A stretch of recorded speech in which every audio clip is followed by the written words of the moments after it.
بسم اللہ الرحمن الرحیم۔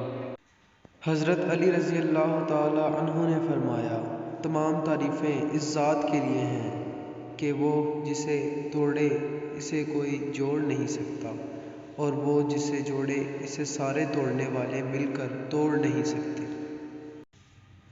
جس نے کسی کو اکیلے میں نصیحت کی اس نے اسے سنوار دیا، اور جس نے کسی کو سب کے سامنے نصیحت کی اس نے اسے مزید بگاڑ دیا۔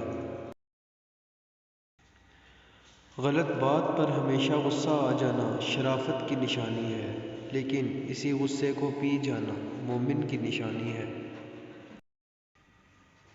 تم کسی کو چاہو اور وہ تمہیں ٹھکرا دے تو یہ اس کی بد نصیبی ہے، اس کے بعد تم اس کو زبردستی اپنانا چاہو تو یہ تمہارے نفس کی ذلت ہے۔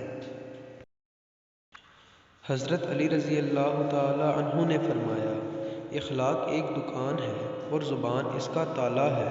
تالا کھلتا ہے تو معلوم ہوتا ہے کہ دکان سونے کی ہے یا کوئلے کی۔ نماز کی فکر اپنے اوپر فرض کر لو، خدا کی قسم دنیا کی فکر سے آزاد ہو جاؤ گے اور کامیابی تمہارے قدم چومے گی۔ دعا ہے کہ اللہ پاک آپ سب کو دنیا اور آخرت کی تمام خوشیاں نصیب فرمائے۔